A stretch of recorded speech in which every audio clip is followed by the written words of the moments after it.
ዝም በይና አድምጪ። ለመጨረሻ ጊዜ ስተታችሁን የምታርሙበት አንድ እድል ልስጣችሁ።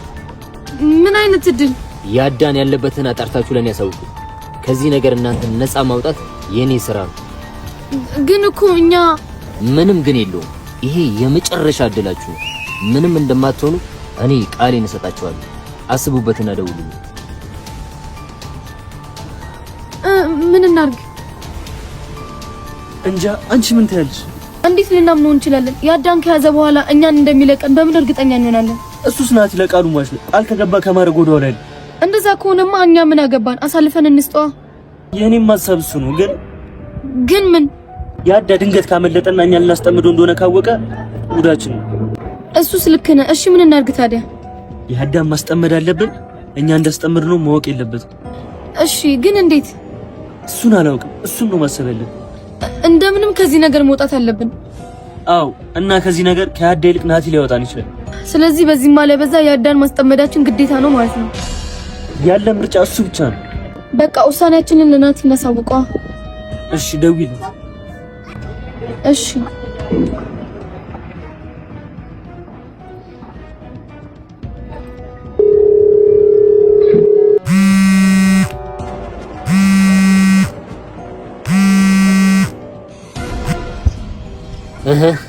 ምን አሰባችሁ? ተስማምተናል። ይሻላችኋል። ግን ድጋሚ ሌላ ቀመር ካሰባችሁ እመኑ፣ አሰቃቂ ሞት ነው የምሰጣችሁ። አታስብ፣ ሌላ ምንም አላሰብንም። በጣም ጥሩ። ያለበትን ስታውቁ የፈጠነ ሰው። እሺ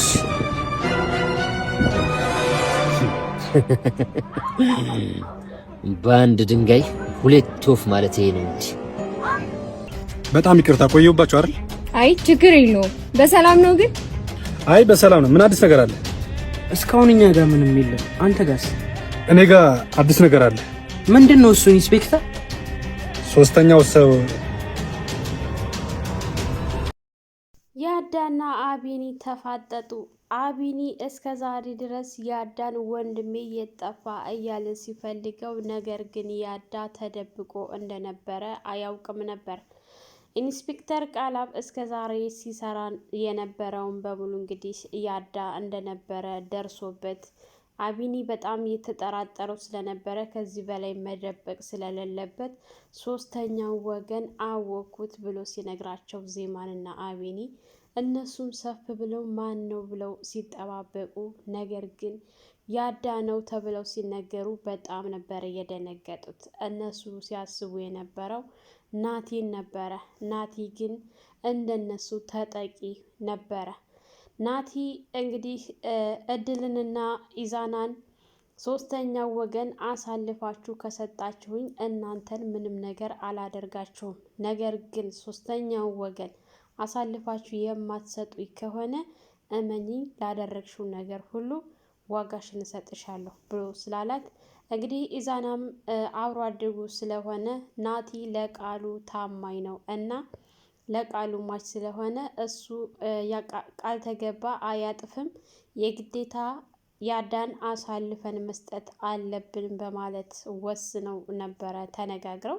እንግዲህ ቀጥታ ያው ያዳ ወደ እነሱ ጋር እንገናኝ ብሎ ስለደወለላቸው እድል ጋርና ኢዛና ጋር እነሱም ደግሞ የሱ የቀጠረባቸው ቦታ ለመሄድ ዝግጁ ሆነው አማራጭ ስለሌላቸው ያዳ የት እንደሚገኝ እንግዲህ ያዳን አሳልፎ ለመስጠት ወስነው ያዳ የሚገኝበትን ቦታ እድል ደውላ ለናቲ በሚገባ ነግረዋለች ማለት ነው።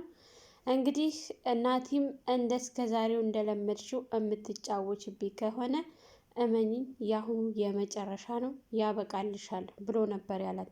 እሷም እንግዲህ ከዚህ በኋላ መፈናፈኑን የመጨረሻው ጊዜ እየደረሰ ስለሆነ መሸሹ አያዋጣኝም፣ መንገሩ ነው የሚሻለኝ በማለት እንግዲህ አሳልፋ ሰጥተዋለች ያዳን አሁን ሰዓት ላይ ናቲ ብቻ ሳይሆን እየፈለገው ያለው አቢኒ ራሱ ይፈልገዋል ማለት ነው። ምክንያቱም ከጀርባው ሁኖ እንደ ወንድሙ የሚያስበው ሰው ይህን ሁሉ ግፍና መከራ በዜማ ላይ ስላደረሰባት በጣም ነበር እየተከፋውና ልቡ የተሰበረው ማለት ነው።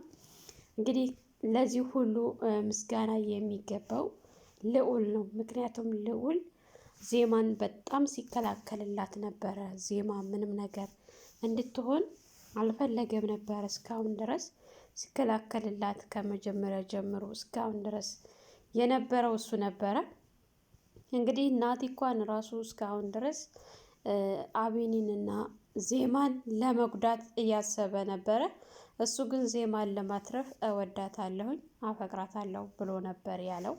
እንግዲህ አቢኒ ይህን ነገር ሲሰማ በጣም ደንግጦ ያዳ ወዳለበት ድረስ ነበረ እየገሰገሰ ሄደው። በመጀመሪያም ያዳ ሲደውልለት ቃል ግባልኝ እኔ እዚህ እንዳለሁኝ ለማንም እንዳትናገር፣ በተለይ ደግሞ ለኢንስፔክተር ለቃላብ ሲለው ትንሽ ግር ብሎት ነበረ። ኢንስፔክተር ቃላብ ደግሞ ያለውን የሌለውን ሲነግራቸው በጣም ነበር የተደናገጡት። እስከ ዛሬ እየሸወዳቸውና ለእድልና ለኢዛና እንደሚሰራ አድርገው ነበር ያሰቡት። ሀታ እንግዲህ እድል ያጎቷ ልጅ መጥቶ የተፈጠረውን ነገር ሲሰሩት ቃላብ በስራው በጣም ታማኝና ጀግና ሰው ነው እና እሱ ይሄ እየሰራ ያለው የእሱ የስራ አካሄዱ ነው እንጂ በፍጹም እንደዚህ ሊያደርግ አይገባም። ትንሿ እየተሳሳትሽ ነው፣ ቃላብን በማይሆን ነገር እየወነጀልሽውና ነውና እኔ እስከማገኘው ድረስ መጥፎ ቃላት ባትናገሪ ጥሩ ነው በማለት እንግዲህ አቢኒም እንግዲህ አንተ ከመጣህ እስኪ ደግሞ አንተ ስታገኘው ምን እንደሚል ያኔ እናያለን። እስከ ዛሬ ግን እኛን የሆነ ነገር ስናስብ አሳልፎ እየሰጠን መረጃችን እያወጣና እያሳለፈና እየሰጠንብን ነው ምናምን ብለው ሲሉት እንግዲህ በፍጹም ይሄን አያደርግም ቃላብ፣ የሱ የስራ አካሄድ ከሌሎቹ ለየት ያለ ነው ብሎ ነበር የነገራቸው። ያው እንግዲህ ተቀጣጥረው ወደ ተቀጣጠሩበት ቦታ ወዲያው ፈጥኖም ስላልመጣ ደግሞ የበለጠ ጥርጣሬ ገብቶ ነበር። ነገር ግን ኢንስፔክተር ቃላብ የግዴታ እድልንና ኢዛናን ማሳመን ስለነበረበት እነሱን ለማሳመን ደግሞ ያው ጊዜ ስላላገኘ በዚህ ሰዓት ዜማና አቢኒ በቃ እውነትም እሱ ሸውዶናል ብለው ነበር ያሰቡት። እንግዲህ እድልና ኢዛና ኢንስፔክተር ቃላብንና ናቲን ለማጣላት ወጥመድ አዘጋጅተው ነበረ። ግን ኢንስፔክተር ናቲ እንኳ ምንም የተረጋጋ ቢሆንም እንግዲህ ኢንስፔክተር ጋር ሲገናኙ ያለውን የሌለውን ነገር አውርተው ከጸብ ይልቅስ ችግራቸውን አውርተው ለመፍታት ሞክረው ነበረ። ያደረጉት ድርጊት እንግዲህ በጣም ሀሪፍና ውጤታማ ሆኗል። ምክንያቱም ቀስ ብለው በማውራታቸውና በመረጋጋታቸው የእድልንና የኢዛናን ተንኮል ደርሰውበታል ማለት ነው። እንግዲህ የእነሱ አላማ ሁለታቸውን አገዳድለው እነሱ ሰላም ለመውጣት ነበረ አላማቸው። ግን ኢንስፔክተር ቃላብ ይሄንን ተንኮላቸውን በደንብ ስለሚያውቅ ያው ናቲ ጋር በደንብ አውርተው ያለውን ሀሳባቸውን እንዲለዋወጡ ሁሉንም ነገር አውርተው ነበረ። እንደ ወንድ በደንብ ነው በቃ ያወሩት ማለት ነው። መሆንም ያለበት እንደዚህ ነው። እነሱ የጋራ ጥላት እንዳላቸው ነው እንግዲህ እነሱ ጥላት መሆን ሳይሆን የሚጠበቅባቸው ይልቅስ የጋራ ጥላት እንዳላቸው አድርገው በማሰባቸው በጣም ጥሩ ነው ያደረጉት። እንግዲህ ስልክ በመደወል ቃላብንና ናቲን ለማደባደብ እንዲሁም ለማገዳደል ኢዛናና እድል ያደረጉት ነገር ሁለታቸውንም እዛው ቦታ ታገናኛቸው በኋላ እንግዲህ ሁለቱ ደግሞ ይሄ ነገር ወጥመድ እንደነበረ እሱንም ኢዛና ወጥመድ ለማስገባት ደውሎለት ነበረ ቃላብ ጋር። እድል ደግሞ ለናቲ ደውላ ነበረ ወደዛ ቦታ እንዴት መጣህ ተባብለው ሲያወሩ አሀ ለካ ወጥመድ ነበረ። እኛ ቀድመን ባንገናኝ ኖሮ እኮ እነሱ በእነሱ ቤት እኛ ለማገዳደል ነበር፣ ነገር ግን አልተሳካላቸውም። ድጋሚ እንዲህ አይነት ተንኮል ጀመረች ማለት ነው በማለት እንግዲህ ናቲ በጣም ተናደው ነበረ።